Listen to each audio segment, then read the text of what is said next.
পৃথিবীর ইতিহাসে বিরল। ওই সমস্ত মানুষরা জানে না, তারা বলে যে ইসলাম প্রতিবন্ধী সম্বন্ধে কথা বলে নাই। ইসলাম প্রতিবন্ধী সম্বন্ধে কথা বলে নাই। প্রতিবন্ধী মানে যে চোখে দেখে না, প্রতিবন্ধী মানে যার ভাষা নাই, বাক শক্তি নাই, বোবা। প্রতিবন্ধী মানে যার দেহের কোনো অঙ্গ বিকলাঙ্গ হয়ে আছে, যে অন্তত ল্যাংড়া মানুষের মতো হাঁটে, এই সমস্ত মানুষগুলো হলো প্রতিবন্ধী। ওরা বলে যে মুসলমানদের কাছে মুসলমানদের কাছে প্রতিবন্ধীদের সম্বন্ধে কিছু নাই, অথচ আল্লাহ তাআলা পবিত্র কোরআনের একটা স্বতন্ত্র সূরা নাযিল করেছেন প্রতিবন্ধীদের সূরা, আর সেই সূরাটির নাম হলো সূরা আবাসা। সুবহানাল্লাহ বলেন। সেই সূরাটির নাম কি? ধৈর্য আছে শোনার? সম্মানিত সুধী, সূরা আবাসার মধ্যে আল্লাহ পাক রব্বুল আলামিন বলেন, আবাসা ওয়া তাওয়াল্লা আন জাআহুল আ'মা।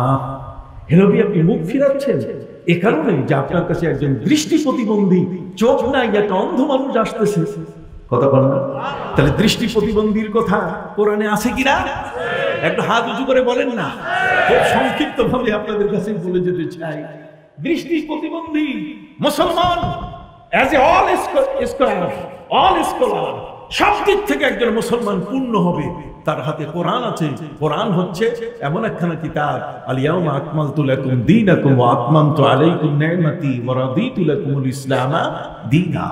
অতএব আমার ধর্ম একটি পরিপূর্ণ ধর্ম, আর সেই পরিপূর্ণ ধর্মটার জন্য আমি কতটুকু পরিপূর্ণ হলাম, এটা কিন্তু বিশাল একটা প্রশ্ন। দৃষ্টি প্রতিবন্ধীকে নবী তাকে কিভাবে প্রোভাইড করেছেন?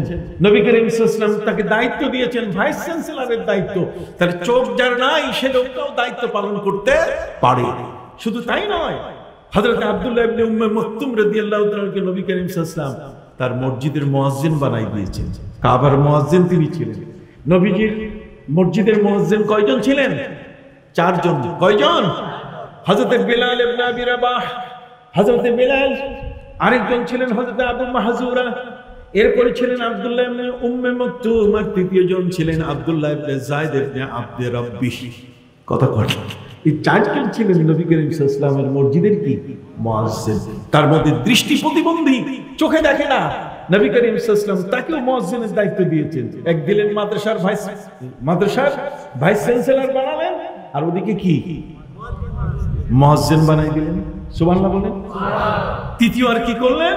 তৃতীয় যেটা করলেন সেটা হলো, নবীজি যখন মদিনা থেকে কোথাও কোনো জায়গায় যেতেন, তখন তার স্থলাভিষিক্ত, তার নায়েব, তার প্রতিনিধি, তার জায়গায় তিনি হযরত আব্দুল্লাহ ইবনে উম্মে মাকতুমকে দায়িত্ব দিতেন যে আমার পরে প্রশাসনিক দায়িত্ব পালন করবে এই অন্ধ সাহাবী আব্দুল্লাহ ইবনে উম্মে মাকতুম। আপনি কি সুবহানাল্লাহ বলবেন না?